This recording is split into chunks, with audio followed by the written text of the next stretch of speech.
مشکات المصابیح کی 1377 نمبر کی حدیث جو کہ صحیح درجے کی ہے آپ کے سامنے میں پڑھی گئی ہے۔ اس حدیث کا ترجمہ یہ ہے کہ طارق ابن شہاب رضی اللہ عنہ بیان کرتے ہیں، رسول اللہ صلی اللہ علیہ وسلم نے فرمایا، ہر مسلمان پر باجماعت جمعہ ادا کرنا فرض ہے سوائے 4 لوگوں کے: عبد مملوک، عورت، بچے یا مریض کے۔ جمعہ کی بہت ساری اہمیت اور فضیلت گزشتہ درسوں میں آپ کے سامنے میں بتایا گیا ہے، اور آج کی حدیث میں یہ بیان کیا گیا ہے کہ جمعہ کن کن لوگوں پر فرض ہے اور کن کن لوگوں پر فرض نہیں ہے۔ تو اس حدیث کے اندر میں بتلایا گیا ہے کہ 4 لوگوں پر جمعہ کی نماز فرض نہیں ہے۔ ایک تو یہ کہ جو عبد مملوک کا مطلب یہ کہ جو آدمی غلام ہو، کسی کی غلامی میں ہو، تو ایسے آدمی پر جمعہ کی نماز فرض نہیں ہے۔ اب عبد مملوک کو چھوڑ کر کے جو آدمی آزاد ہو تو اس آدمی پر جمعہ فرض ہے۔ اسی طریقے سے عورت پر جمعہ کی نماز فرض نہیں ہے، لیکن مرد پر جمعہ کی نماز فرض ہے۔ اسی طریقے سے بچے پر بھی جمعہ کی نماز فرض نہیں ہے جب تک کہ وہ بالغ نہ ہو جائے۔ اور بالغ کب ہوتا ہے؟ جیسے اللہ کے نبی صلی اللہ علیہ وسلم کی حدیث ہے کہ جب بچہ 7 سال کی عمر کو ہو جائے تو اس کو نماز کی ٹریننگ دی جائے، اور جب بچہ 10 سال کا ہو جائے تو اس کو مار کی سزا دے کر نماز کا پابند بنانا چاہیے۔ تو اس کا مطلب یہ ہوا کہ جب بچے کی عمر 10 برس کا ہو جائے تو اس پر جمعہ کی نماز فرض ہو جاتی ہے، لیکن اس سے اگر چھوٹا ہے تو اس پر جمعہ کی نماز فرض نہیں ہے۔ یا اسی طریقے سے چوتھے وہ آدمی جو کہ مریض ہے، ایسا مریض ہے کہ جو اپنے بستر سے نہیں اٹھ سکتا ہے، تو اس پر بھی جمعہ کی نماز فرض نہیں ہے۔ اسی طریقے سے وہ مسافر کہ جو کسی شہر میں گیا ہے اور وہاں پہ جمعہ قائم ہو رہی ہے، مسجد باقاعدہ ہے، وہاں پہ جمعہ قائم ہو رہی ہے، تو اس پر سے جمعہ کی نماز ساقط نہیں ہے۔ وہ مسافر آدمی جمعہ کی نماز ہر حال میں پڑھے گا۔ لیکن وہ مسافر جو کہ ابھی ٹرین میں ہے یا فلائٹ میں ہے اور جمعہ کا وقت ہو چکا ہے، تو ایسے مسافر پر جمعہ ساقط ہو جاتا ہے، یعنی اس پر جمعہ کی نماز فرض نہیں ہے۔ تو ایسا مسافر جو ٹرین میں ہے یا جو فلائٹ میں ہے، تو وہ ظہر کی 4 رکعت یا جو تخفیف کر کے مختصر کر کے 2 رکعت ادا کرے گا، اس پر جمعہ کی نماز فرض نہیں ہے۔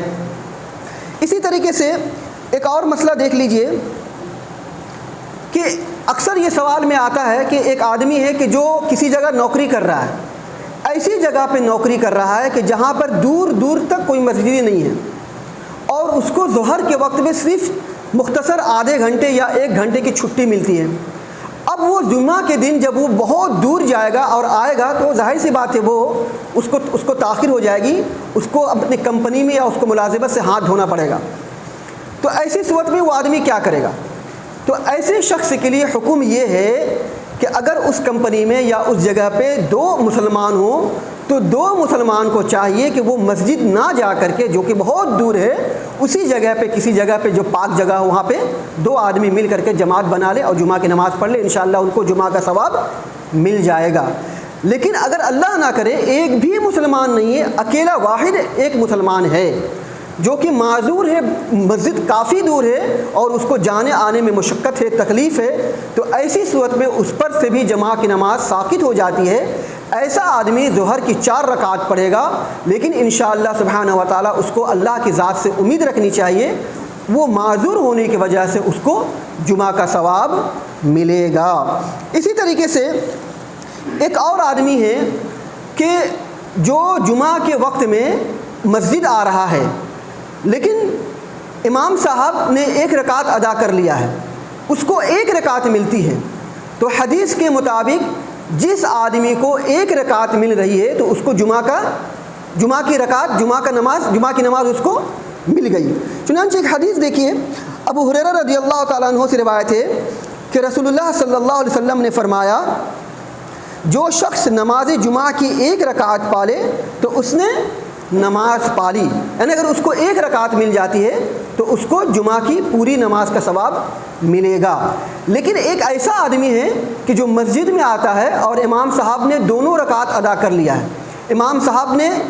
امام صاحب ابھی سجدے میں ہیں یا امام صاحب تشہد میں ہیں، تو اب ایسے آدمی کو جمعہ کا کوئی ثواب نہیں ملے گا۔ ایسے شخص کو چاہیے کہ وہ ظہر کی 4 رکعت ادا کرے۔ چنانچہ اس سلسلے میں روایت دیکھیے، سنن الکبریٰ بہقی کی صحیح درجے کی روایت ہے کہ عبداللہ ابن عمر رضی اللہ تعالیٰ عنہما فرماتے ہیں کہ جس نے جمعہ کی 1 رکعت پالی اس نے جمعہ پا لیا، اور یہ کہ وہ فوت شدہ 1 رکعت ادا کرے گا۔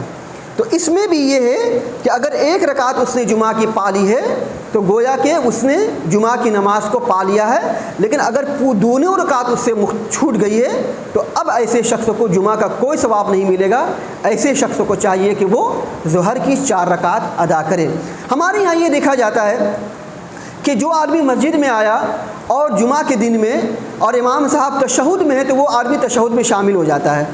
اور اس کے بعد کھڑے ہو کر کے 2 رکعت ادا کرتا ہے۔ تو ایسے عام حالات میں نماز کی طرح نہیں کرنی چاہیے، بلکہ جمعہ کی نماز کا یہ حکم ہے کہ اگر تشہد کی صورت میں اگر امام صاحب ہوں تو اس کی جمعہ کی نماز چھوٹ جائے گی اور اس کو ظہر کی 4 رکعت ادا کرنی پڑے گی۔ اس سلسلے میں اور بہت سارے احکام ہیں جمعہ کے تعلق سے کہ مسلمانوں کو چاہیے کہ جمعہ کے دن میں خصوصی اہتمام کرنا چاہیے۔ مثال کے طور پہ جب مغرب کا وقت ہو جائے جمعرات کے دن اور جمعہ کا دن شروع ہو جائے تو ایسی صورت میں ایک مسلمان کو چاہیے کہ جمعہ کے دن درود کا کثرت سے اہتمام کرے۔ اللہ کے رسول صلی اللہ علیہ وسلم کی حدیث دیکھیے، رسول اللہ صلی اللہ علیہ وسلم نے فرمایا کہ جمعہ کے دن مجھ پر کثرت سے درود پڑھو کیونکہ تمہارا درود میرے سامنے میں پیش کیا جاتا ہے۔ سنن نبی داؤد کی 1047 نمبر کی یہ حدیث ہے جس کو محدثین کی ایک جماعت نے صحیح کہا ہے۔ تو یہ حدیث صحیح ہے۔ ایک مسلمان کو چاہیے کہ جہاں وہ جمعہ کے دن اور بہت سارے اہتمام کرتا ہے وہاں یہ بھی اہتمام کرے کہ جیسے ہی مغرب کا وقت ہو اس کو اپنی زبان پر درود شریف کو جاری کر لینا چاہیے اور دوسرے دن مغرب تک اس کو اپنے زبان پر درود شریف جاری رکھنا چاہیے۔ اس طریقے سے اگر مسلمان جمعہ کا اہتمام کرے گا تو گویا کہ وہ جمعہ کی قدر کرے گا، لیکن اگر کوئی مسلمان اس طریقے سے نہیں کرے گا تو گویا کہ یہود و نصارہ کی طرح وہ جمعہ کی قدر نہیں کرے گا، اس کی ناقدری کرے گا۔ اللہ سبحانہ و تعالیٰ سے دعا ہے اللہ سبحانہ و تعالیٰ ہم سبوں کو جمعہ کی نماز کا اہتمام کرنے کی توفیق عطا فرمائے۔ اقول قولی ھذا واستغفر اللہ لی ولکم ولسائر المسلمین وآخر دعوانا الحمد للہ رب العالمین۔